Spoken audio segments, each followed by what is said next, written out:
The Phoenix Suns refuse to die. That is until the refs put the stake through their heart.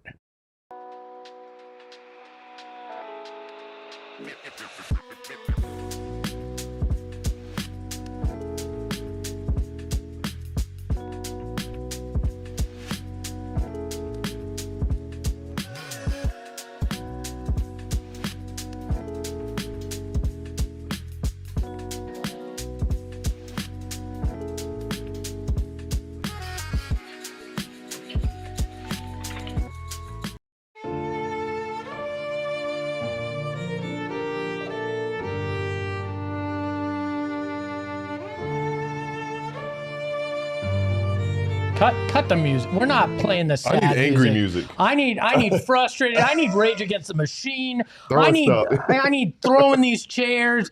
No sad music. That is not what this is. This is the PHNX Suns post-game show, and we're doing it under protest tonight. That is the smooth one, Gil. That is Ayrton behind the Mac. I'm Espo, and we are brought to you by Bet365. Download the Bet365 app and use that promo code PHNX365. Deposit 10 and place a bet for 5, and you're going to get 150 in bonus bets. Must be 21 and over, located in Arizona. If you or someone you know has a gambling problem and wants help, call 1-800-NEXT-STEP. Text NEXT STEP to 53342 or visit problemgambling.az.gov. The NBA has a refereeing problem. A lot of nights I'll say, nah, you can't blame the refs. Yeah. Tonight, 100% you can blame the referees. There is not anything other than that tonight. Well, maybe a little bit. Yeah, a couple things. Yeah, we'll get to that. But the refs at the end legitimately took that game out of the hands of the players and put it squarely in the Lakers column there. Just terrible. Hit that Firk the Roofs emoji in there, but this is a Firk the Roofs Sunday night in this game. Yeah, no, it took away from what was a thrilling finish, a great comeback effort from the Suns, and we were sitting here trying to make sense of what the heck was going on. Like the foul reviews, the touch fouls, the ejection, the back and forths, all of these things that kind of happened that did not make much sense, especially like all the reviews. And it happened at the end of the third quarter, or the end of the first half as well. Yep. So it wasn't just like, oh, you're just complaining about the end of the first half was weird. It was like foul, all these things too. I know we talk about the Lakers tax and the way they play and, whatever you can say about that and the free throw disparity coming from that. But I still just, that final sequence with Brooks getting ejected, no review on LeBron's hit on the closeout, which obviously drew Dillon Brooks' ire. There's too many things to name, but it was frustrating. They not only did they make calls against the Suns they shouldn't have, they completely ignored things that other guys would have got. Yeah. I mean, LeBron. Yeah, right. On the way back. And that would make me mad. Well, Dillon was still coming down from the three that he hit to take the lead. That should have been a foul. Instead, they review and get Dillon on the bump after the fact. That was crazy. LeBron literally grabbing a ref's arm under the armpit and not getting a technical, not getting thrown out for that was ridiculous. The free throw discrepancy, which we'll get into in by the numbers, was ridiculous tonight. At one point, both LeBron James and Luka Doncic themselves had more free throw attempts than the Suns in total. This was a horribly, horribly reffed game. Now, we need to be honest as well. It was a game of runs. It was like when you go to Taco Bell on a Saturday night after a few drinks. It is a game of runs. The Lakers closed the third on a 15-0 run. They also ended the second quarter on a 6-0 run. Yep. The Suns wound up on a 17-4 run, 17-5 run to end the game as well. I'm not going to get over the ref thing. I'm going to continue to point at that. But the runs by both teams are really what this game was about. The Lakers had what was a 24-0 run from the end of the third into the beginning of the fourth, which really turned the tides in their favor. Little things, again, led to the run. The refs not rebounding.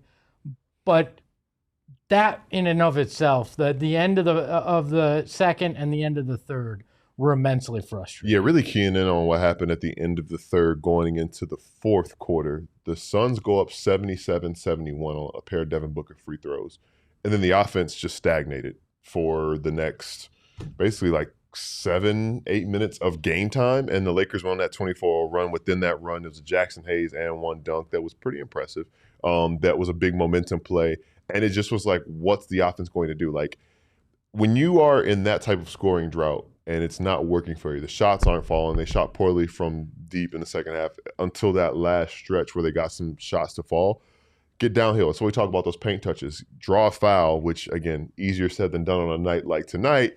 But see one go through. At some point in time, you can't allow it to get to 24-0. They closed the quarter on 15-0, but at like 11 or 13 or even 17, like, please, like, try to get something easy. And credit where it's due to the defense, but that was just the worst possible time for the well to run dry for the Suns offense. And obviously, give them credit. They clawed back and fought back, and obviously it came up short with the result in this game. But if you don't set yourself that far back with allowing that level of a run, then we're talking something different, because for the majority of that time up until then, especially in the first half, the Suns looked like the better team. They were flustering the Lakers.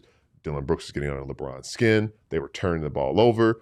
They were playing into that game plan, but then it just, poof, vanished. Yeah, quite frustrating, but why don't we take a look at the numbers, because I think it tells a bigger story. It's By the Numbers, brought to you by our friends at Desert Financial Credit Union, and you got to go to them because they are Arizona's #1 credit union, named by Forbes. And looking at this, Gil, I mean, the Suns shot better, 48.8% to 43.2%. But you'll notice 6 extra shots for the Lakers tonight. Suns shot pretty well compared to the Lakers from deep. They shot 35%. Lakers shot 18.9%. Free throws, you'll see the discrepancy here. Suns had 25 of them to the Lakers 41. It was a 12-point difference there. But this next number is a disturbing one. And a big reason for the extra shot opportunities tonight. 54 rebounds for the Lakers to 37 for the Suns. Suns did have 29 assists to the Lakers 20, but it is hard to get an assist on a free throw, so that's why the Lakers had so few. Yeah, the refs who were passing the ball at the free throw line had all the assists tonight. Looking at that, it's crazy to see the free throw discrepancy, obviously. LeBron and Luka combined 28 free throws, Suns 25 free throws. And obviously, they're two megastars. There's a megastar whistle that comes with that. Which is such crap down the end. I don't disagree. I don't disagree. I do not disagree with that. And I will say Devin Booker got 16 free throw attempts, so he took. So that's fine. Which is fine. But I was going to say that players not named Devin Booker took 9 shots. So the rest of the team had 9 free throw attempts. Devin Booker had 16 free throw attempts. So we talk about the Suns only having 25. 16 of them was one player. So that's over 60% of those free throws attempted by the Suns. But then thinking about the rebounding, Lakers, not only did they out-rebound the Suns 54-37, 24 on the offensive glass. Yeah, and it was 14 more than the Suns. Yeah, and that is something that we talked about during the game. We talked about this during the first meeting between these two teams. J.J. Redick said, if this team plays harder than you, if they outwork you, they're going to punish you. And this is the mark of a team. It looked like a team who didn't look good on Wednesday, or they got run out of their own gym on Wednesday by a young Spurs team who was out there megastar. And they had a coach say, this team better not outwork you again. And all that other stuff aside, you could definitely tell the effort, a market effort that this Lakers team was trying to be on the glass, passing lanes, annoying things they were trying to do, because it was very evident we can't let this team outwork us twice in a 2-week span because they embarrassed us on our home floor last time we played. Well, the funny thing, I guess, maybe not funny, but is the fact that the Suns did outwork them in the fourth quarter. Yeah. That's exactly how they got back in it. And the only thing that was not in their favor down the end was the whistle. In that fourth quarter, they most certainly, from that 9-minute mark outworked the Lakers defensively, offensively, and on the boards. And it just wasn't enough because you dug yourself that hole after giving up a 24-0 run in the third and beginning of the fourth there. So, I mean, that's plain and simple. You can't do that and expect to win, but definitely when the refs have their thumb on the scale as well. Yeah, and something else you talked about, outworking and kind of what goes into that. We talked about in the first quarter, the Suns were everywhere. They were making the Lakers uncomfortable in their drives. LeBron turned the ball over 5 times in the first quarter. Lakers turned the ball over 8 times in the first quarter, led to 12 Suns points. But I'm looking at the turnover numbers. The Suns only turned it over 2 times in the first quarter.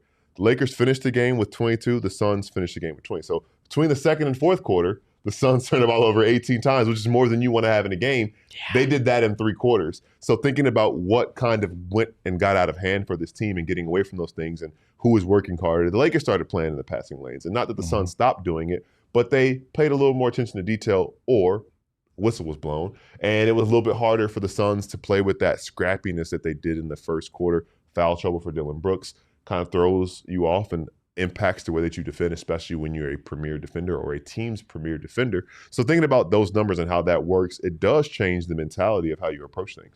Yeah, I mean, Suns still won the points off turnover battle 36-31, which is a testament to what they were able to do in that fourth. One thing that I want to get into, but we'll do after the break, is Dillon Brooks and how he got under LeBron's skin. Was it a benefit or was it a detriment?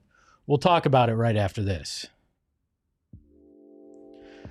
Right now, you probably need a little something to take the edge off. And Pure Edibles has just that. They are from Arizona. They can be found in 130 dispensaries statewide, created in Flagstaff and at Noble Dispensary. And that is the home of Pure Edibles. And their gummies are not covered in sugar like their competitors. So somebody like me who has to watch their sugar intake can actually enjoy an edible and not be concerned about it. And it's actually a full-fledged candy company as well, offering gummies, Kicks, which is their version of Starburst, Chews, which is soft candy like caramel, and hard candy. You're caramel or caramel guy?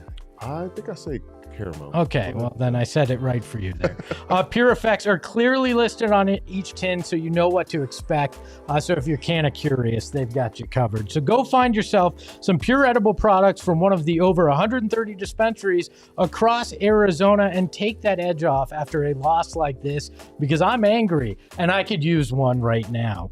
Circle K, you know I'm going to be stopping there after the game because I actually think I'm out of gas and I'm not going to make it back to Mesa from downtown Phoenix if I don't. Yeah. But I also probably could use a little caffeine because, you know, that takes the edge off when you're angry. And Circle K is the perfect place to stop. Have you become a member of the Inner Circle yet? I need to.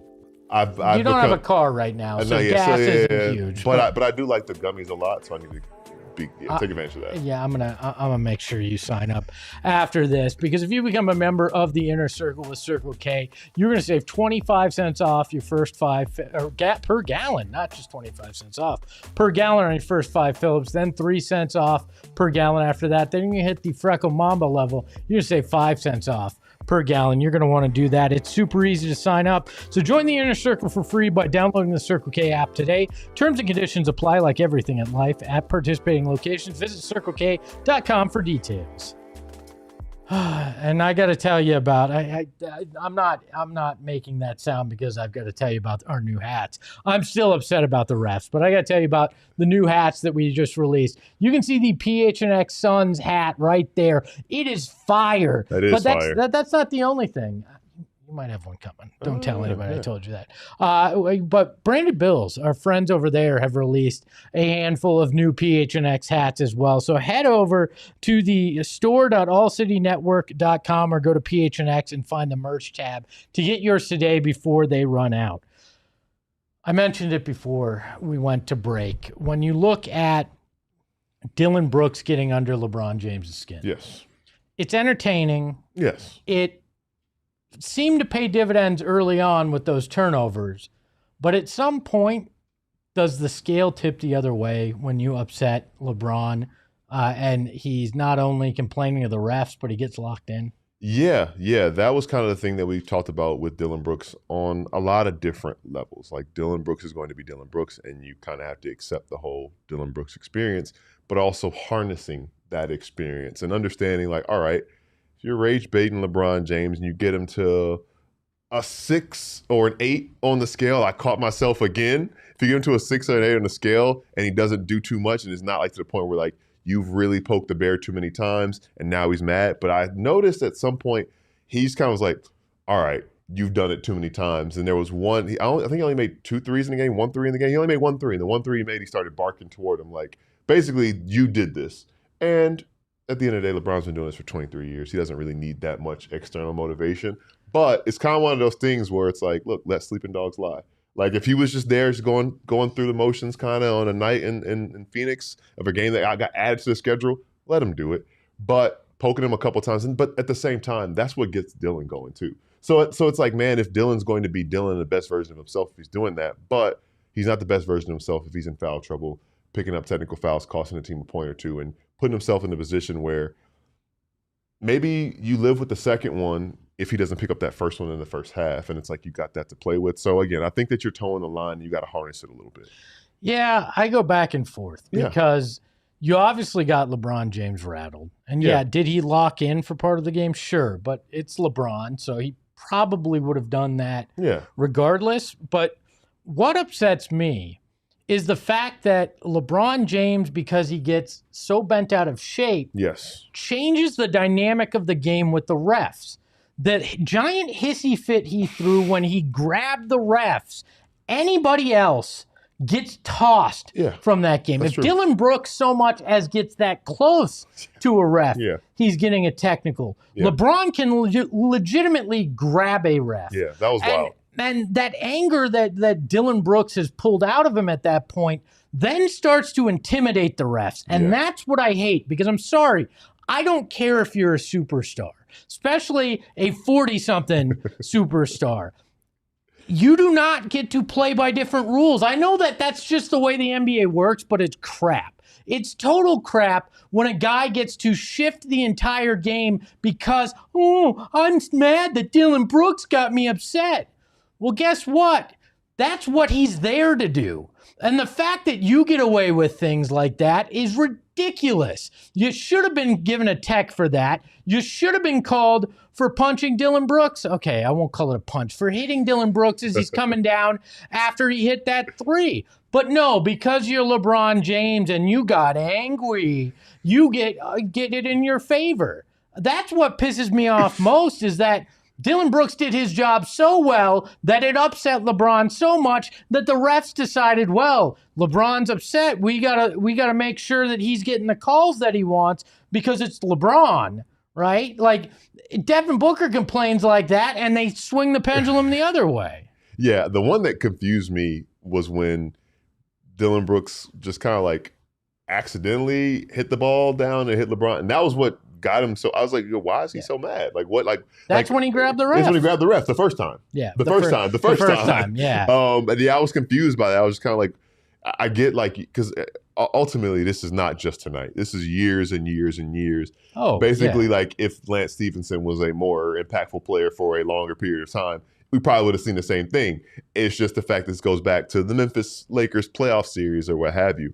But you know, a guy hit the ball and it hits you. Like it didn't look like he did it on purpose. And like I don't think Dillon Brooks is like an airbender to be able to do stuff like that for that to happen. So it barely even hit him. It grazed him. So when he got that angry, I was wondering if this is just like the 23-year veteran, 40-year-old player saying, what can I do to make myself mad tonight? To like, I'm not really feeling it tonight. Like, how can I make myself mad tonight? But again, to your point, like, it does get a little frustrating when you see something. And again, he is a one of one. He is, depending on who you ask, one of the best players ever played a game, maybe the best player to ever play a game.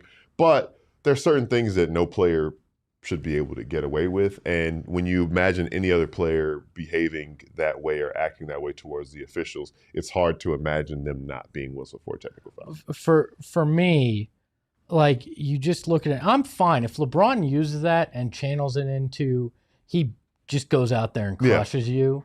Fine. I've told my Kobe story where he heard a question at halftime in the tunnel, and he used that to go out and hit a bunch of shots. That's fine if you use that as motivation. But the fact that you turn it into complaining so damn much, and it actually, like, I'm not usually a guy that's going to sit here and blame the refs, But you could legitimately see when he started that, it changed their approach to a lot of things. That's where I draw my line. So, yeah, Ferk the Refs hit that tonight. But I'm going to take a step back. It's time to give out our Dude of the Night, presented by Gila River Resorts and Casinos. You do you at Gila River Resorts and Casinos. Visit playathila.com, and it is Devin, Armani, Booker, who played a big role in this Suns team getting back in this game tonight. 27 points, 7 assists,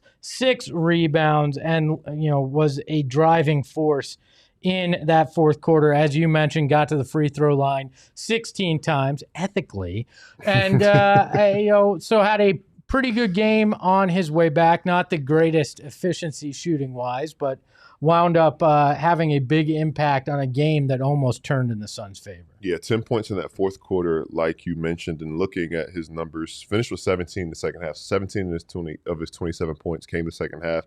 And what I liked about that, 3 of 10 from the field, but 11 of 12 from the line in the second half. And we had a moment, we had a little deja vu where we didn't see him out there on the bench, and we were like, is he okay? Is he good? He might have just taken a bathroom break or need to switch shoes, whatever it was.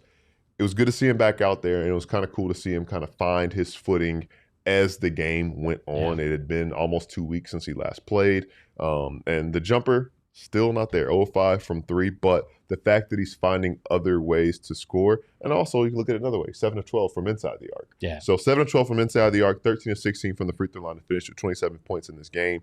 You could see a lot of things, and I think some guys need to get their timing back playing with him. This is a guy who we talk about his gravity, but he also is a star. This is a planet. You have to remember how to revolve around him. So that's going to be a thing that you have to adjust to. But obviously, this team has more talent when he is available, and I think that we'll start seeing him kind of tap back into what he was doing earlier in the season. I think maybe if Brooks didn't get ejected there, I might have put in a vote for him as dude of the night with some of what he did, but 18 points on 9 shots for him. Yeah, I mean, he was efficient, 4-7 from 3, got to the line 2 times, but it was those 5 fouls, the 2 technicals that were difficult when it came to him. But Devin, with that comeback game, only played 31 minutes as well, so didn't put a lot of minutes on him for a light week that the Suns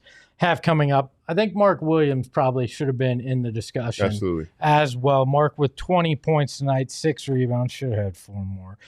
3 blocks. Almost. Yeah, 3 of those offensive rebounds as well, and went toe-to-toe, literally, with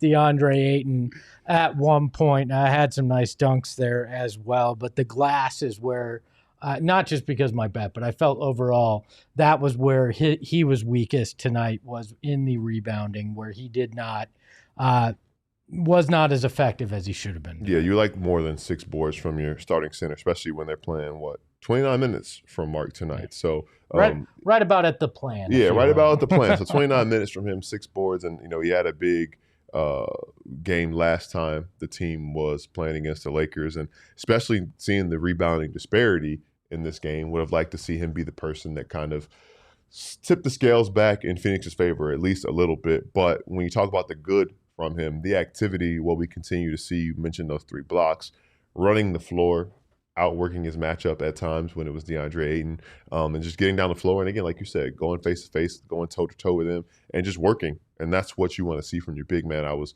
really impressed. We made a couple plays and ran the floor. They rewarded him. And, you reward your big man for running the floor. What's the big man going to continue to do?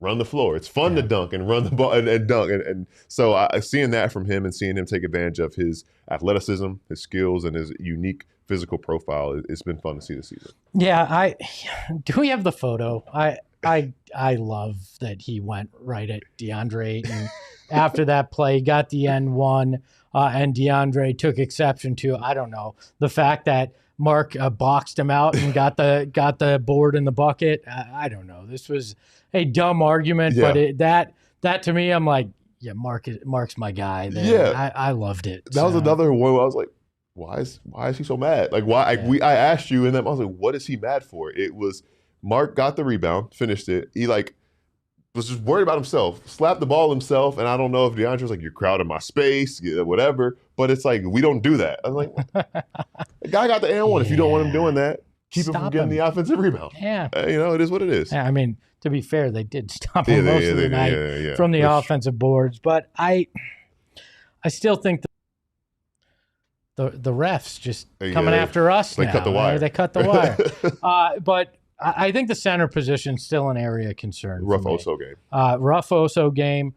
Rough Nick Richards a few 3 minutes. Yeah, I mean 3 minutes got his. He was minus 9 of 3 minutes. As you said, his government mandated illegal screen. Yes, he got that as well. So that is.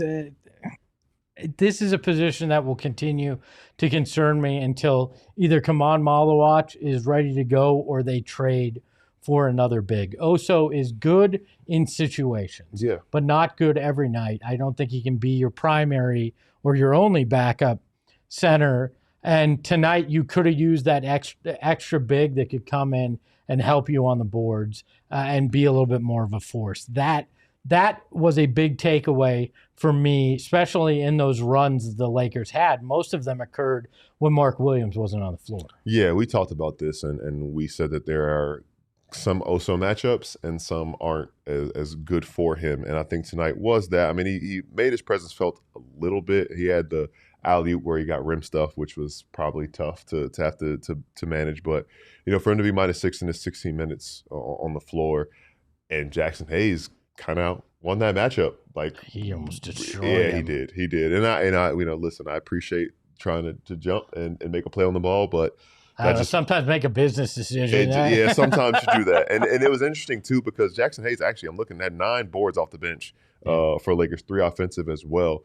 And it's just like, again, it would be good to have another guy who's, the mold that Kaman fills, right? Like, and at a certain point, you wonder, the question is like, how much does he need to do with the Valley Suns? What plateau does he need to reach in practice and with the evaluation to where, look, Oso and Nick played a combined like 18 and a half minutes. At what point do you say, let's see if what Man can do in these 7 minutes or 8 of these minutes? And I don't know. That's obviously why they make the calls as the coaching staff, but it makes me curious at least. I think we're getting close. Because, would I like a center that's going to consistently hit a jumper for you too, where Oso can't even hit that floater on the regular? Yeah, I think that'd be a nice change of pace, and I think Kaman can eventually do that. But at some point, you're probably just going to have to go, let's try him and see. Yeah. And if he's not ready, then we're going to have to just make a move to solidify that. If we're thinking playoffs, right? If you're really thinking play-in playoffs, how do we do that? You're going to have to know, is Kaman able to actually add something, or do you need to go get someone? And I'm starting to think the answer might be look at getting someone so you can give the kid as much time as he needs, rather than trying to rush him to fit something. You need this right now. Get a guy that can do some of those things that isn't a long term, but can fill that gap until Kaman's fully ready to be that guy. Yeah, because you do run the risk when you put a guy out there before he's ready. If the team was 7-17, it's different, right? But you're 14-12, and my math was terrible with that. 7-19, because 7-19 is 26. It doesn't really matter. The team was way under 500 instead of 2 games over 500 and vying for a postseason spot.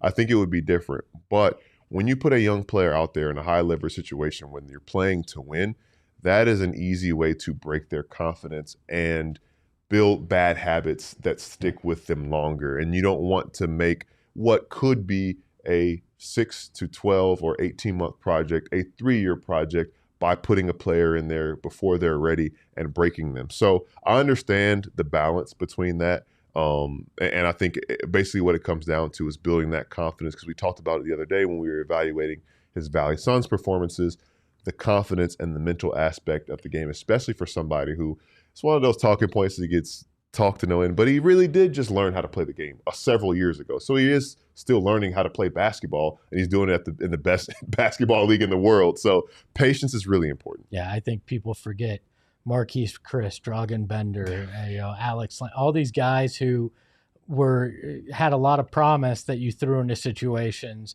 not necessarily high leverage, but played them too early and too much, and you broke them. So let's not replay history there. Congratulations to Perplex Damage, who celebrates 2 months as a member. Has actually been a member since day one at PHNX. Yes, you have been a member as a diehard, and we appreciate it. But 2 months here as a supporters club, which means you're a day one supporters club as well. Anyway, the Villains was so much fun to watch in the fourth. Suns up. Yep, Villain Jr., Villain Sr., both coming up big. You had Colin Gillespie had a couple threes there in the fourth. It was fun to watch until it wasn't. Yeah. We're going to talk more about those blue-collar boys on the other side of the break coming up next. Oh, yeah, we're going to talk to you about our friends at Aura Frames. Told you, I've told Eric, I've told Steven, I'm a procrastinator. Doesn't surprise anybody. My wife, if she were in here, would also say it as well. I wait far too long to buy Christmas gifts, and then I wind up kind of holding back. I'm like, oh, crap, what do they got at Walgreens? Because the mall just closed. Walmart closed. I guess I'm going to Walgreens to buy something. Actually, that was my uncle. That wasn't me, but that's neither here nor there. But with Aura Frames, you don't have to worry about it. You can take care of that and get a personalized gift, an amazing frame that you can put your photos and videos in before it even goes to your loved one. For a limited time only, save on the perfect gift by visiting auraframes.com to get 35 off Aura's best-selling Carver mat frames, named #1 by Wirecutter, by using the promo code PHNX at checkout. That's Aura, A-U-R-A, frames.com, promo code PHNX. The deal is exclusive to our viewers, and frames sell out fast, so order yours now to get it in time for the holidays. Support the show by mentioning us at checkout. Terms and conditions apply. And our friends at Mountain America Credit Union, you want to show your son's pride day in, day out? Well, you need a checking account anyways. So why not get the MyStyle checking account and get the Son's debit card with it? Every time you make a purchase, you can show your son's credit or your son's debit card. And as long as a ref isn't the one working the register, you're not going to get screwed. The ref all might right? call a charge. They're charge you extra. Yeah. They're going to say LeBron told us, but that's not going to happen because our friends at Mountain America take care of you. And with their MyStyle checking account, you're going to get all sorts of perks like travel discounts, loan rate discounts, and mobile phone protection. Who doesn't need that? So get your son's card today. Apply at any Arizona branch. Visit macu.com/sons to learn more. Insured by NCUA. Terms and conditions and exclusions apply. Like everything in life, loans on approved credit. Get your Mountain America credit card and debit card today. All right. So we talked about the refs, who certainly aren't the blue collar boys, despite them working extra hard tonight. But there's always a handful of Suns that go out there and work that extra level. And tonight, we're going to name our blue collar boy, sponsored by no one. If you want to sponsor, you can. And it is Jordan Goodwin this evening. A good performance by Jordan Goodwin, 18 minutes, 5 points, 3 rebounds, 2 assists, 2 steals.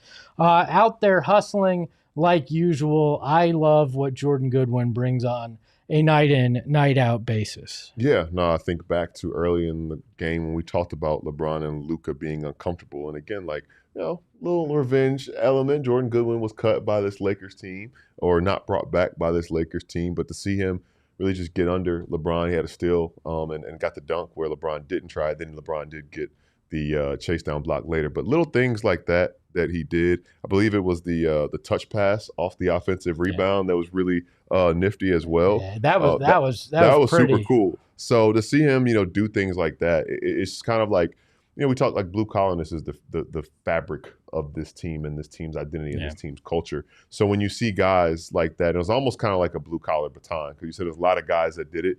He kind of had the first, basically got it going and passed it on. Some other guys made some blue collar level contributions throughout the game, but he set the tone and the team got out to a really good start because of what he was doing on the defensive end and just the activity and effort on both sides.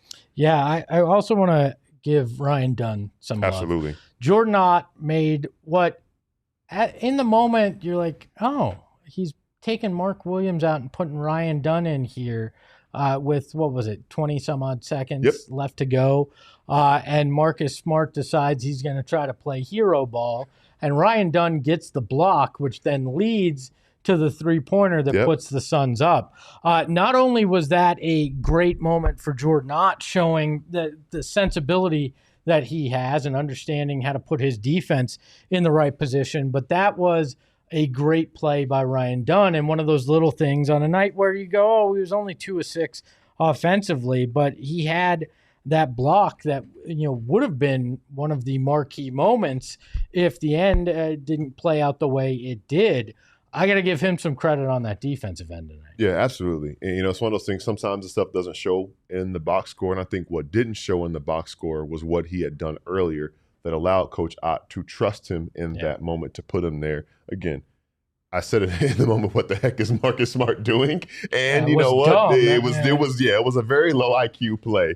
And that happened. And then, again, you talk about the whole thing, the fabric of the blue collarness of this team. That entire comeback was that, right? Like I even posted it. I tweeted it. Like, the Suns didn't hear no bell. And this is something that's been going on game after game. Like, even when they were down, I didn't expect this team to quit. And I remember saying, hey, look, maybe they get it to 11 right here, like with like 5 minutes left, they still have a shot. And then it was like, oh, wait, it's a single-digit game. Oh, a couple stops here. So plays like that, the block. And then, let's not forget, Devin Booker missed the three-pointer to go ahead, but it was an offensive rebound that led to Dillon Brooks making the three. So sticking with it, it could be not easy, but some teams could be like, oh, man, we missed our one shot. Like, oh, man, that was good. But, like, to stick with it and stay, like, there's never going to be a time where I think, well, Wednesday doesn't count. There's never going to be a time where I don't think this team is out of a game. And tonight was another example of that. I think they said we don't need 83 this year. That's what we'll go with on that front. Are there moral victories to you at this point in the season? I don't think the moral victory, I wouldn't say this one was, because I think that moral victories, come in games like the Thunder game, the first one when it was 123 to 119, where you think you have no business hanging around like you did, and then just somehow prove to yourself that you could hang with anybody. I think tonight was a team who you've beaten already, down a key player, and was the better team really for the majority of the first 2 quarters. I mean, you had a great first quarter.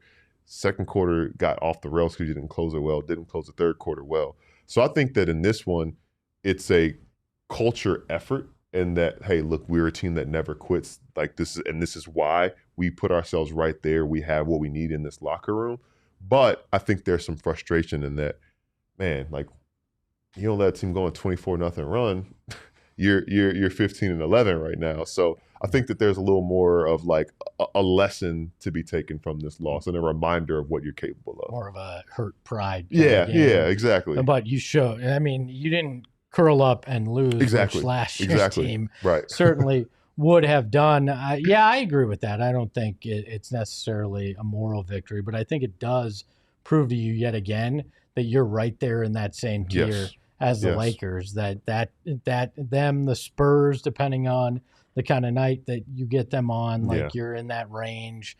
You're just not in that upper echelon right now. And you look at the back half of the schedule, you're not playing as many teams in that tier. You're playing some of the lesser teams as well, especially coming up in a week or so when you play New Orleans twice. So you're going to get a reprieve in terms of some of that coming up, and this at least shows you kind of the echelon that you're playing with. Plus, I think it makes sure that you come out and you're firing on all cylinders on the 23rd when you face this Lakers team again, because you're going to want to stick it to them and stick it to the Zebras. Yeah, no, 100%. And I think that's what we talked about when you control the controllables, no matter who you're playing. If you're playing the Thunder or the Rockets or the Lakers, or you're playing the Pelicans or the Bulls or whoever else is struggling. And the Pelicans won tonight. They've won 2 games in a row, so they're on a win streak.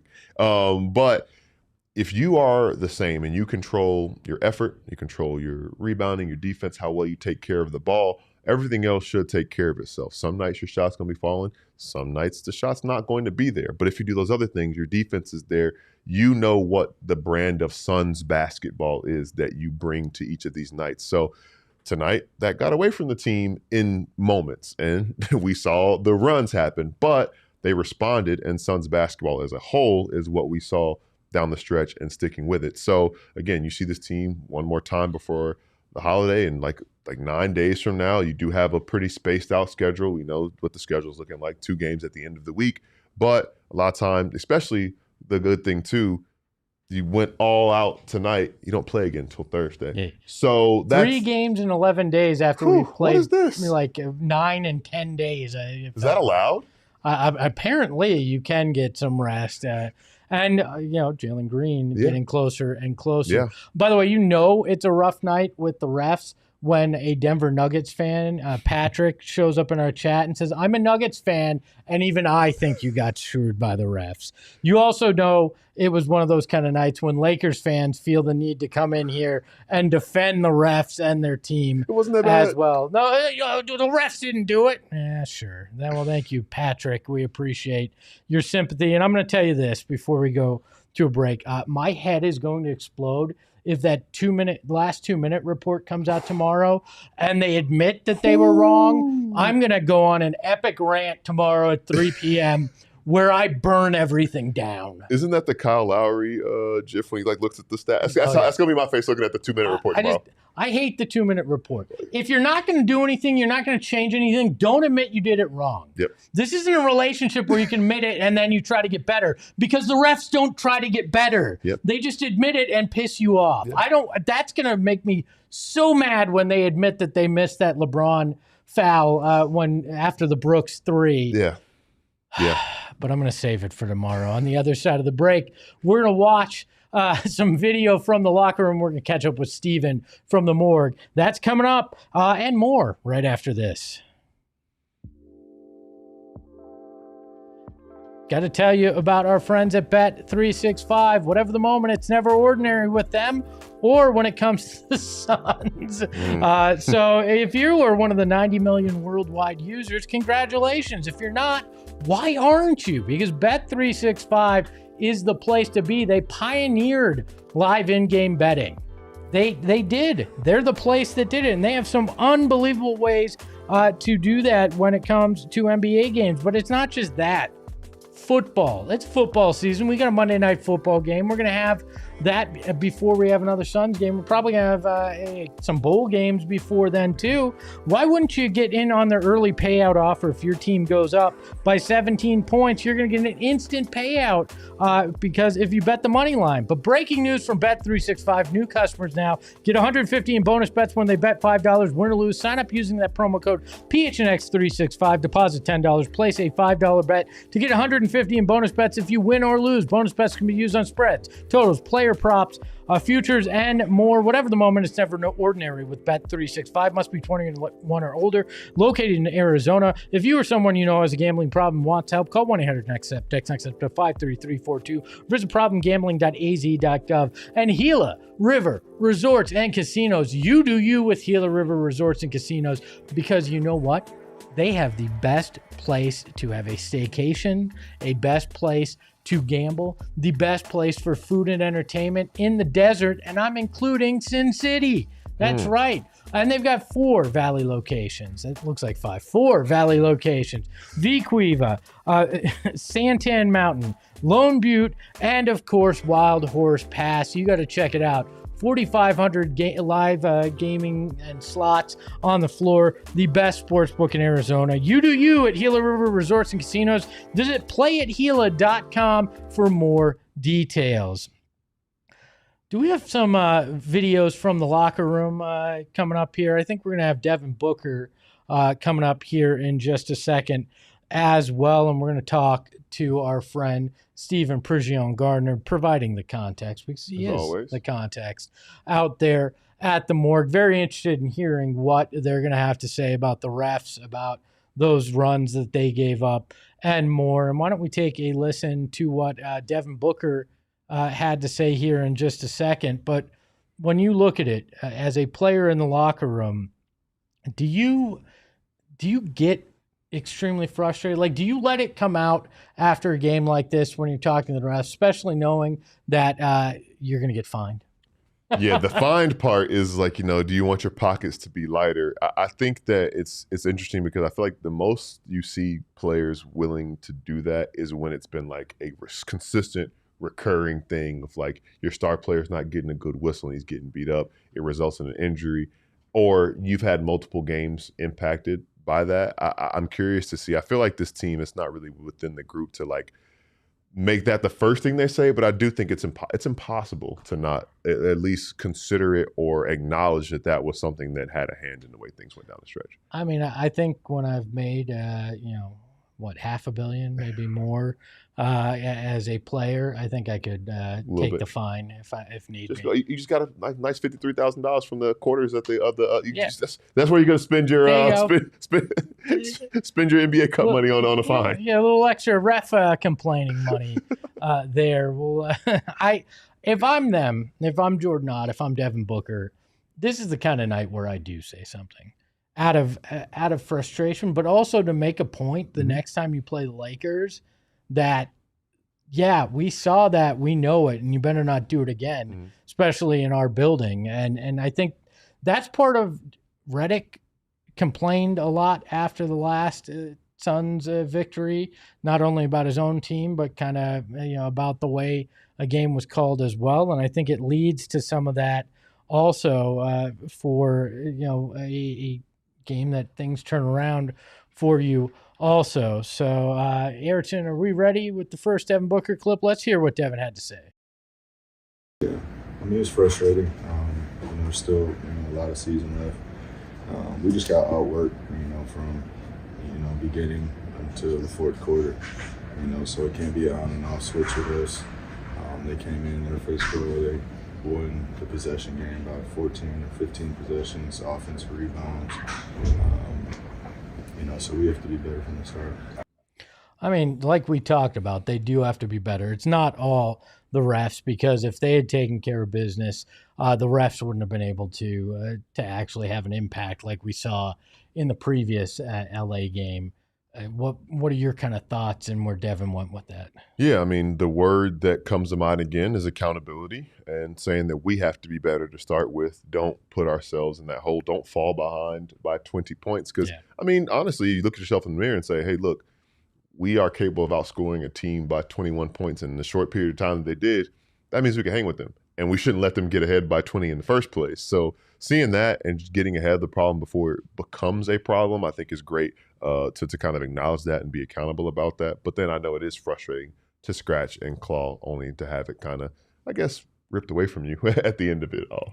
Yeah, and Devin talked about that as well, the foul on that final three-pointer he brought up, and he had this to say when it came to that three-pointer. I mean, I got to check the rule book. I've always been told hands part of the ball, but what is it? Do you know it? Not really. Yeah, I mean, it's over with now. I mean, I shouldn't even been in the area, to commit that foul. But the possession before, LeBron did run through Dillon on his three too. Okay, that's the PC way to do it without being able to get fined. You play dumb and go, well, I thought the rule was. Do you know the rules? Do you know it? Because I thought it was that. And then, Dillon got fouled too. I mean, that was the PC way of saying, that both of those were BS calls. Yeah, and I do appreciate him saying I shouldn't have been in that area anyway. Again, I think that was him kind of being like a little bit of a smart aleck about it. But the thing that I do think is interesting, LeBron was 1 of 5 from 3 tonight. So kind of if you catch, like he caught the ball, wasn't even squared. If he hits that to beat you, he kind of, I get the effort, but I mean, like reaching down, if you're going to nitpick, like you could just yell at him, just run towards him and yell, and they might have tried to call a foul for that too. but if you breathe in that general vicinity. They were going to try to, it just was like a rough shooting night for him. So I think maybe that's the one thing I would say. You probably didn't need to close out that hard on him at that point. Yeah, I don't go back and watch it. I'm not 100% sure that he was actually going to shoot until Book made the contact either. Yeah, because also kicked his leg out. It was an unnatural shooting motion. Yeah, I think he was trying to bail himself out because he got kind of in no man's land with it, and Book happened to hit him on the hand, and then he cried to the heavens and got his foul like that. So that is the frustrating part of it for sure, and you can tell there's disappointment in his tone looking at that. Also, because I think they definitely know that they let one get away here, that this should have been their game and it should not have come down to everything that happened. And to be fair, they didn't get a really clean look in that final 3 seconds either, when they probably could have. Yeah. I think that kind of gets lost in all of it as well, like the final play of the game. And again, it's just tough. And we talked about this before the game. The Lakers moved to 9-0 in clutch games, and the Suns fall to 5-5 in games that are decided in the clutch. And obviously, there are some other factors with having a guy or not, but the plays that were drawn up and the ways they unfolded are completely related to how you have to guard a team that has the level of talent or the superstar level talent. And that LeBron was fouled on a play where Luka was kind of caught dead to rights. It was very disciplined defense from the Suns. And that's why you said, like, LeBron caught it. He was facing the sideline. And he kind of turned and whatever. And then, like you said, that final play for the Suns just didn't really work out for them. But again, there was the challenge of not having a timeout. Like, there are so many different things. And I would have preferred that they had, like, somebody like Book or Colin Gillespie run up and kind of make a U and catch it with his momentum going up rather than going for the full court pass with 4 seconds left. I think you could have maybe driven and kicked. But that, again, at that point, you just are kind of trying to make something happen. It makes me wonder, too, should you have challenged it? Because they called it on the court. Yeah. You know who they called it against. Like, there was no clear possession after that either. Yeah. So there's no guarantee you were going to get the ball in that situation. I get it. He's going to the line to take the lead, but part of me wonders, should you have just back pocketed that timeout knowing that you were going to likely need it to have a shot there at the end? It makes me wonder. Yeah, it's kind of one of those, like, there are players who's like, man, you got to challenge it. Because, like, if there was less than 2 seconds left, less than a second left, you kind of just have to challenge it because, like, it's your only chance to get a win, maybe ice the shooter. But with 4 seconds left and also the ability to advance the ball, losing that, tough. Yeah, but easy to second guess when that happens for sure. Was there anything else that stood out in this game? Because you can get easily lost in the ref conversation, and I certainly did tonight, because there's a lot of finger pointing to be had there. But I mean, it was a fairly good shooting night for the Suns. 49% from the field, 35 from deep. I mean, Lakers only shooting 7 of 37 from deep and 43% from the floor. I mean, overall, you look at this and you go, defensively, you didn't do horribly. You actually kind of forced them into what you were trying to do. It just seems, again, second chance opportunities. But was there anything that stood out to you beyond what we talked about? Yeah, one thing I was going to point out, I know you kind of talked about it a little bit, like, you forced Luka Doncic to shoot 7 of 25 from the field and 2 of 14 from 3. Like, that means that something you were doing defensively was working. I want to hand up. I misspoke before the game because we didn't see the starting lineup graphic. Going with Colin, Book, Grayson, Dillon Brooks, and Mark Williams in the starting lineup, and coming off the bench with Royce O'Neal, hot start, didn't sustain it. But those 4 threes he made early on to finish with 12 points, he actually was a team worst minus 23. So it wasn't a great night for him. But at first, he did look comfortable with that second unit and making some shots and knocking some shots down. So that is interesting to see. Like, again, we know that when this team gets to full strength, he would be coming off the bench. But to see them go with that now and keep Colin in the starting lineup, I think was an interesting wrinkle to see as far as that goes as well. I was kind of surprised if you were going to go that way, that they didn't go back to the Ryan Dunn in that lineup, because the starters with Dunn actually tend to be some of the better defensive lineups that the team has as well. And I believe a top 10 defensive lineup in the league itself as well. So I was kind of surprised by that they didn't go that route as well in that starting lineup. A lot of things I think they're going to look back and they're going to go, okay, we had some things that we should have done and cleaned up. And if you miss the playoff and are playing by a game, this is probably the one you'll go back. I mean, maybe that Memphis one, but that was early. This is one where you Hawks know who too. you are. Yeah, the Hawks one too. This is one you know who you are. You know that you can beat this team because you've done it, and you shot yourself in the foot at times, and then you add the refs on top of it. I think this could be one that you look back and are quite frustrated with. We're going to take a look at the Super Chats. We apologize. We had a technical difficulty, so we won't be able to put them up on the screen, but I do have your Super Chats right here to read. A $2 Super Chat from Crusader. The last play with 3.9 could have been way better. I agree. We talked about that. I think that was a rushed kind of frantic thing when Grayson got the ball. I kind of wish that he had a pass to be made there because it kind of was just sloppy. Yep. So BCom, I'll save the BCom one for our boy Ayrton behind the Mac. But Psycho Blue says the NBA referee union released a statement, quote, "Once again, it's time for everybody to come aboard the Whoo train." Tyler's earpiece told him the spread was Lakers minus 1.5 and knew what to do. You said it, not me. Austin, I'm here to just not get fined. Austin Porter with the $4.99 Super Chat says Brooks hit LeBron with the ball on purpose. Watch the replay. Isn't there a Lakers podcast you should be watching right now? No? Anyways. Buddha the Schizo, $1.99 Super Chat says, put this Super Chat to the ref payoff. That's fair. Ayrton, you ready to read a little BCom See Clearly this evening? Are you good for that, or do we need to let the dulcet tones of our friend over here read them? We got $5 from BCom See Clearly saying, I need all I need to make me happy. Salute. Gil the Body, Megan the Stallion, body yada yada yada. Salute. Free the Suns from the refs. Salute. Pretty straightforward from BCom See Clearly tonight. Salute, Mr. Smooth. Happy to make you happy after a rough loss.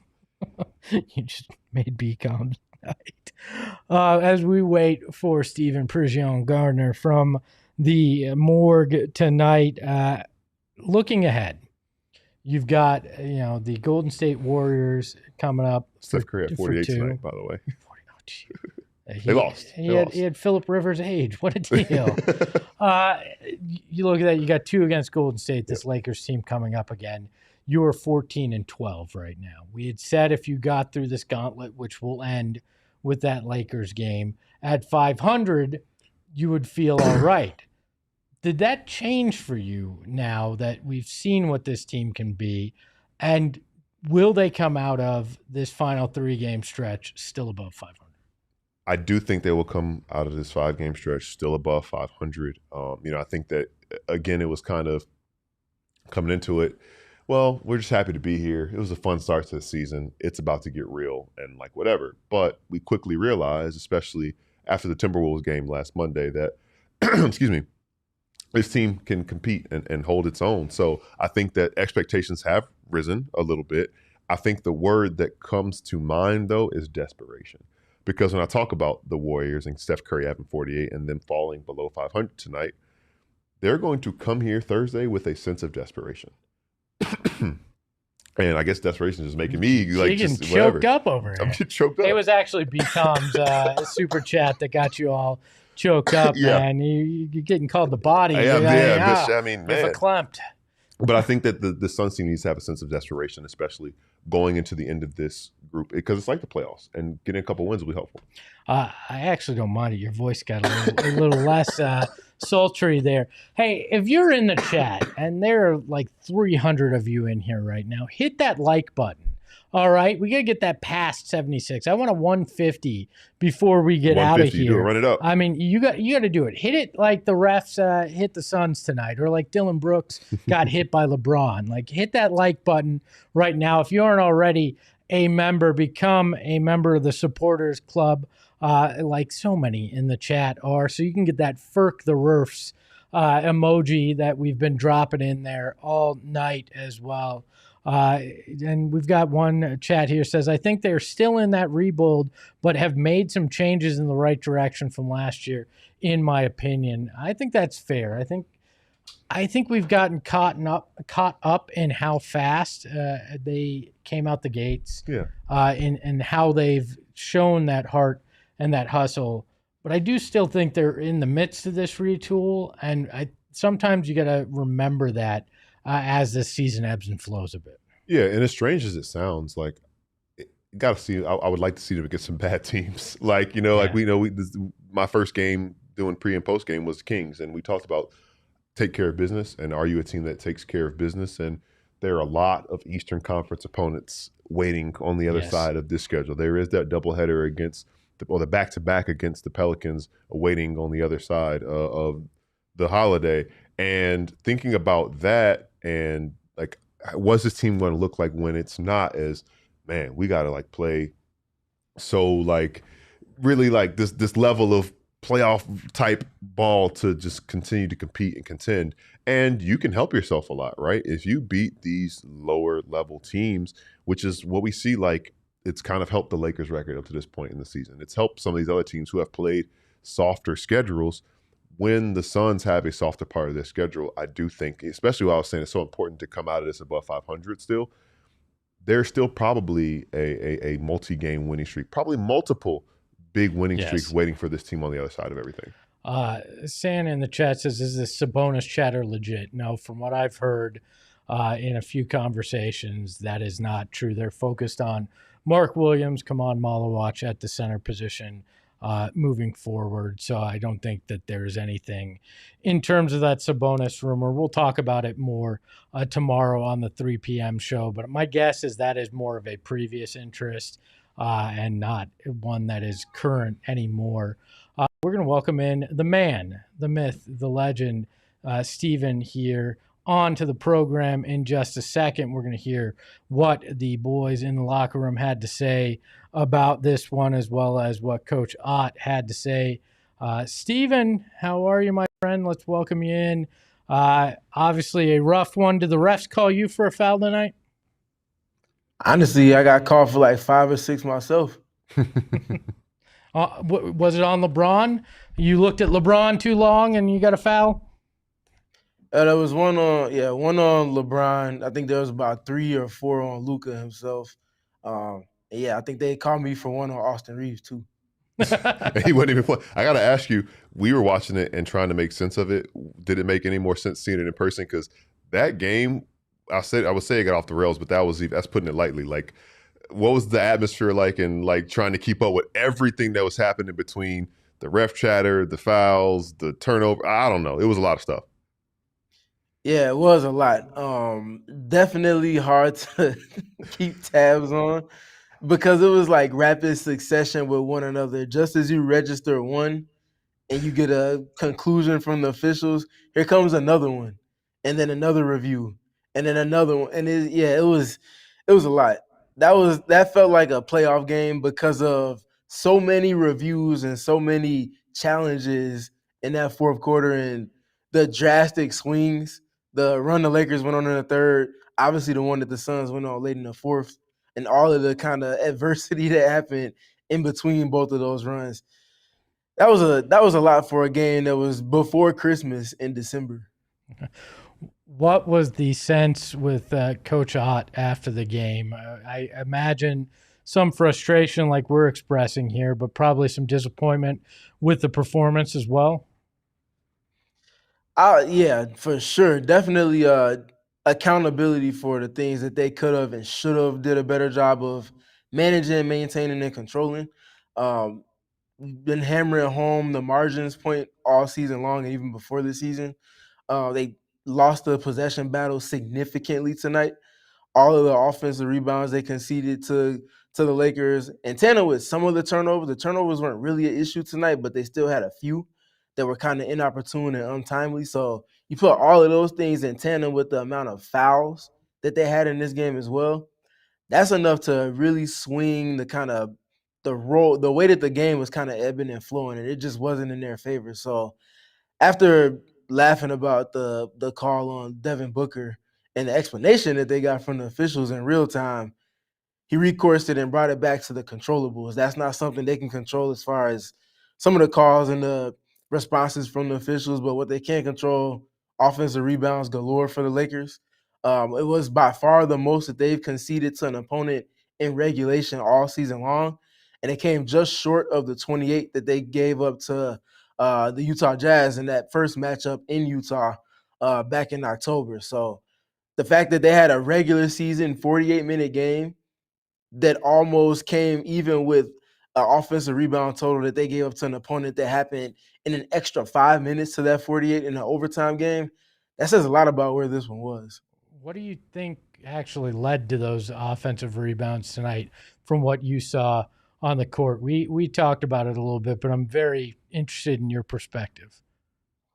Yeah, for me, it felt like they didn't check guys out at times. And there was a little bit of long misses from the Lakers. They had a lot of open threes that they just missed. But the kind of 50-50 scenarios are a situation where the Suns have pretty much been a team that's dominated those all season long, and they just did not get to those tonight. Some of it was being out efforted or being at a size disadvantage at times. But if we're talking about they had, I forgot the exact number of offensive rebounds, and we shrink that down to a percentage, there was maybe only 5 to 10% of those that they got. There were ones that were kind of out of something that they could put control over. And that's not something that's really negotiable for this team, whether they're full and healthy and on a run or they're working in a faction of the roster and up against a deficit or adversity. They got to be themselves, and they weren't that for a majority of this game tonight. Yeah, talk about not being yourself. We talk about the run to close the third quarter and then it extended into the fourth quarter. The fact that it was 24-0. In your eyes, why do you think the offense stagnated for that long? Because you take that run out or you just make it 24-6, 24-8, it's a completely different outcome of the game. So I was like, man, can you get downhill, get to the free throw line? LOL. But trying to figure something out, what can you do what could they have done to make that run not be as bad as it was in your eyes? Yeah, for me, it's the fouls. Yeah. But I put an asterisk next to that because I don't know if all of the fouls that were called were actually fouls. Mm-hmm. There's a few where I'm like, okay. Gil told us about the hashtag Lakers tax when we previewed this matchup on Friday. That's in the back of my mind going into the game. There's the tax, and then there's whatever was the second half of this game. Yeah. It even goes back to the second quarter. The Suns had 10 fouls in the second quarter. I beg to differ. Maybe 5 of those weren't fouls, or at least not enough to warrant a foul being called. So if they get just 5 fouls called on them instead of 10 in the second, how does that sway and swing things to them not being tied at halftime, but going into the half with the lead? Now, the back and forth part of that is the Lakers had 4 points that they scored with 0.9 seconds left before halftime. 4 points within a full second. Those are controllable moments that you have to do a better job of closing the game, or closing the half rather, and closing the quarter. That was something I feel like was in their control that they did not manage. So that's like 2 fouls within that 0.9 seconds there. But the rest of that quarter that preceded it, there was some kind of iffy calls in that. And then naturally you get to the second half, and we all saw what that was. That's a lot. You can't have all of those things happening while you're also not managing and maintaining the things that are controllable. And somehow you still had a chance to win this game at the end. You had multiple chances within the final 30 to 40 seconds to win it. And then, what happened. That just goes back to them. Like, I feel like it's coach speak, but controlling the controllables, Gil, you've mentioned it a billion times since you've been here the last 2 weeks.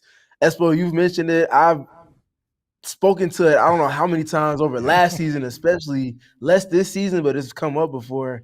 It's one of those situations where you just kind of hurt yourself not being able to maintain those. Steven, to hell with the controllables. When you're 8 against 5, it's very difficult to control much of anything. You can't control crappy calls and the refs screwing you. How many people were in Secaucus that helped with that? Because it felt like more than just 8. I feel like you're doing them way too much of a solid.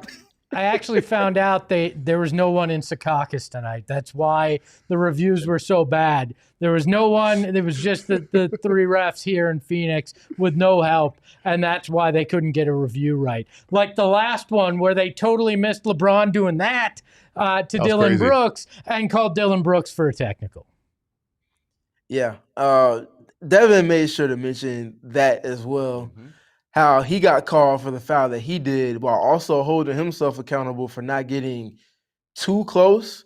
Obviously, you want to contest the shot, but you don't want to foul. So he took accountability for that part. But he also made sure to note that that same call he got called for was the same situation that happened the possession before when Dillon Brooks knocked down his 3, and there was contact between LeBron James trying to contest that shot from him. So it's funny how on one end of the stick it's one thing, and then on the other, immediately following that, it's a complete opposite story. Yeah, that's tough to deal with.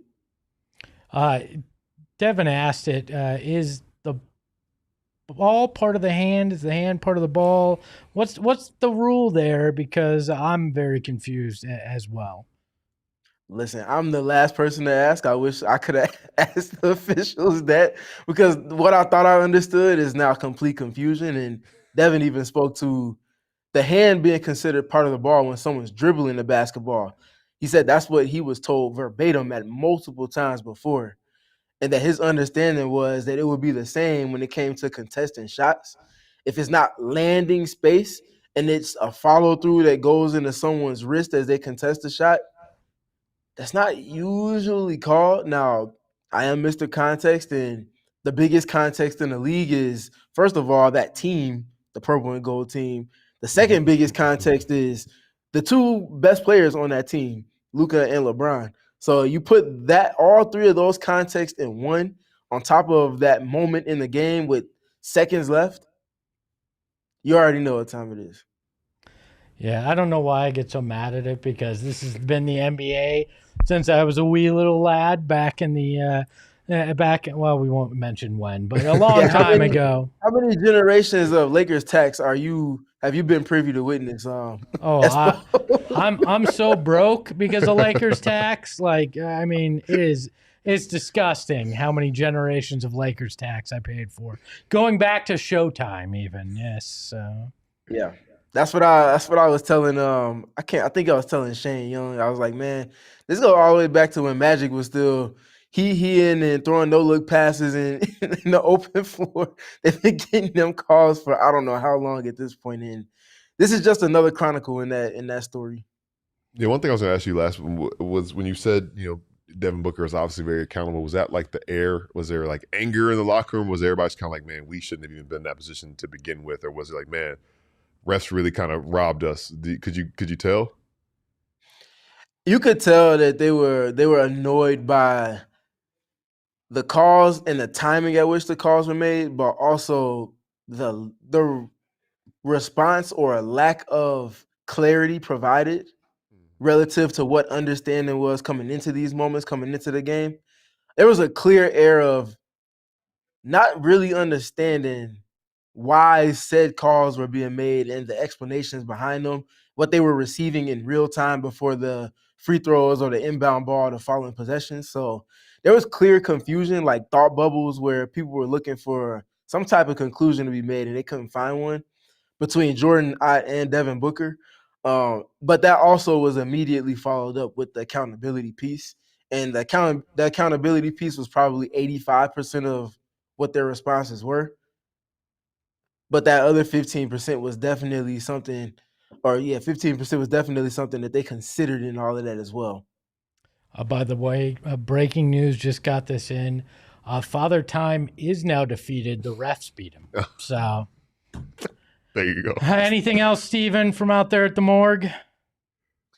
Nothing I got to talk to Jordan Knott or Devin Booker about, but I do want to note that run that they went on late in the fourth quarter, maybe it was about 4.5 minutes left or so. The offense had ran dry, couldn't get a stop. Every call was going in favor of the Lakers at that point.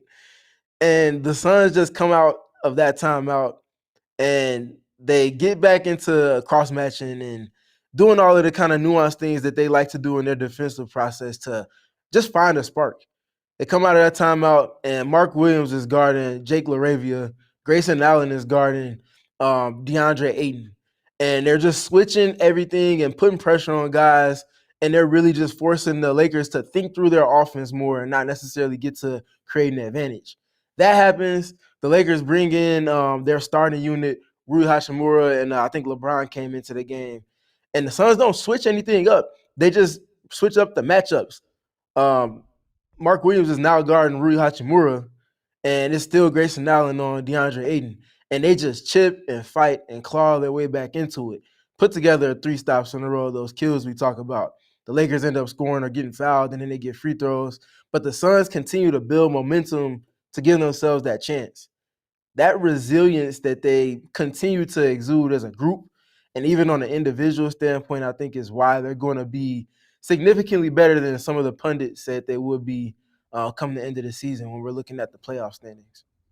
Well, we will talk to you tomorrow, Stephen, at 3 p.m. after you're out there at practice. Looking forward to it. I'm sure we'll break down a little bit more of this Lakers game, and we'll be interested in hearing what you see on the Can I say one more thing real quick? Yes. This is for Gil, this is for Espo, but this is also for everybody in the chat. Do your best to not foul anybody with whatever it is that you're doing between now and the next time you end up seeing us on the podcast tomorrow at 3 p.m. I know it's walking on eggshells because you never know what might get called on you, but just be very, very, very careful. You kidding? I'm going to walk around punching everybody in the gut through until tomorrow's show because I'm not going to get called for it. We'll get that LeBron treatment around here as GM, all right? GM has none on you. He's the real GM, apparently. Thanks, Steven. We'll talk to you tomorrow. Stay out of foul trouble. So I'll do my best. See y'all. Oh man, do we want to watch the Jordan Ott clip of him talking about that final call? Steven brought it up. I believe we have it. Do we want to? Let's see what he had to say. Let's hear what he had to say, so I can get mad about the refs one more time. Look, we see the same camera angles that everyone else does. They said part of the wrist is what the explanation that Book got specifically from the officials. I'm not sure I saw it on the wrist, so I saw it very briefly there when we went back and looked, but I'm sure you'll have it posted. I'm sure we'll continue to take a look. But again, putting ourselves in that situation was the second half, end of the second quarter into the third quarter just wasn't good enough to even pull us into that situation. But that's what happens. A lot of these games come down to split-second decisions by everyone on the court and in the building. That didn't make you much madder, did it? What else you got, Gil? The pool report, Mike. Oh, great. Let's go. What did the refs say after? First question, why was Dillon Brooks ejected? Brooks was ejected because he received a second technical foul for making unsportsmanlike contact during the dead ball. Second question, why was Devin Booker called for the late foul on LeBron James? Booker made illegal contact to the right wrist of LeBron James during the shot attempt and was called for a defensive foul. But here's the big one.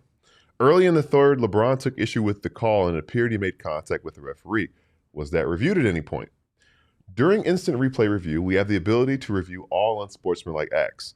There was no unsportsmanlike act observed for making contact with a referee. What in the actual hell were you watching in Secaucus, New Jersey? Is there some reality? No, they were watching Sunday Night Football, weren't they? They were not watching this game. Probably. They were probably helping the NFL refs make some calls on that side of it too. Are you serious? A, no contact. The hand is not the wrist. Let's go watch that again. B, no contact with the ref. None. He grabbed him under the damn armpit. He could have escorted him out of the building like that. That's ridiculous. No act. That's well. No, well, I mean, when it's LeBron, it's not unsportsmanlike. But did they say no contact or no unsportsmanlike? It said no unsportsmanlike act was observed. Doesn't matter either way. It was unsportsmanlike. God, this is gonna get worse, right? This is gonna get worse before it gets better tomorrow. I know that's gonna happen for sure. Oh my God. My head is going. Gotta let it all out, you know. Are you serious? I could go another 40 minutes if we want to hit the 2-hour mark on just how stupid that is. Grabbing a ref under the armpit, any contact that with a referee by a player has been deemed unsportsmanlike in the past, especially when it's an actual grab. Now, if you accidentally bump a guy, maybe they give you a little leeway. Yeah. This was a full-on grab of the ref's arm. That is as unsportsmanlike as it gets. I can't disagree with you. If you grabbed your opponent like that after the stop of play, that would have been a technical. It probably would have been worse for him had he grabbed a ref like that. I mean, an opponent like that. It probably would have gotten whistled for something. I dare you to find me, NBA. Bring it on. Maybe because Buddha says, calm down, Espo. You might get fined. Nope. I don't care. I'll pay the fine. Nashy says, Espo needs therapy. You probably should go back and read some of your chats. We can go together, maybe. We'll get a group discount on that as well. Thanks for reading the pool report. So I'm here for They didn't. What do they only get 3 questions? They didn't ask the Dillon. Did LeBron hit Dillon? That's actually a great. How did you not look at that? Yeah. That would have been my first question. Yeah, we know why Dillon got tossed because of the contact between him and LeBron. Was he so mad? Yeah, sure. Oh man. Yeah, she says, go to therapy with Espo. Cool. You're paying though, okay? So I'm sure I will get very angry on tomorrow's 3 p.m. show when the last 2-minute report comes through. Do we have any more super chats, Ayrton? What am I looking at? We got the Buddha one already. TV Remote says, did we talk about the refs gave Brooks his 5th foul just because LeBron was crashing out before the play? Yes. Yeah. Just a few times. Yeah. And it's 100% true. Kara, with her 2-month membership, super chat says, refs sucked, but our rebounding was nasty and hindered us tremendously. Yes, 100%. Control the controllables. The refs screwed you, but you screwed yourself without getting offensive rebounds. I will admit that, and we've said it throughout the program, but still, firk the refs. Bootsy says, too early to trade for a center. Continue to develop Oso and Malawach. Keep your assets until at least next year. I do not disagree here. I think you do need to continue to develop Oso and Malawach. I'm thinking if you can get a guy that can fill in those Nick Richard minutes, and maybe in a game that isn't really in Oso's favor, they can play. That's what I'm talking about. Preferably somebody that they could both learn from too. Yes. Yeah. I still like the idea of Brook Lopez. Most people are going to laugh at me when I say that because they're like, oh, he's terrible with the Clippers. Well, guess what? Everybody's terrible with the Clippers. So I kind of wonder if a change of scenery could give him one last kind of, a boost here for what is likely one of his last few seasons in the league and get that. I know Goga Bataze keeps getting thrown out there. I see you, Nasty. I think that's probably going to cost you a little bit more than you're willing to pay at this time as well. Aridin, you got any final thoughts on this one? We haven't given you the floor at all.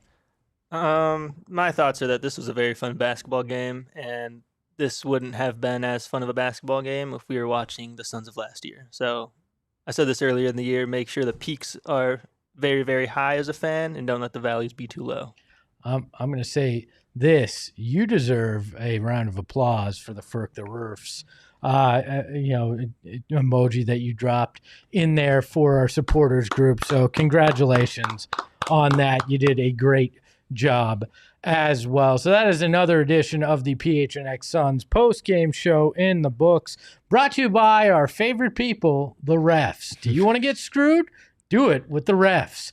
That is it for us. You can follow Gil, the smooth one, at Gil McGregor _. You can follow Steven at Steven PG3 for all the context. You can follow Ayrton behind the Mac at Freckled Mamba. You can follow me at Espo. You can follow the show at PHNX _Suns. And remember, don't get a foul on the way home. Ahoy, hoy. We all silly like the mayor.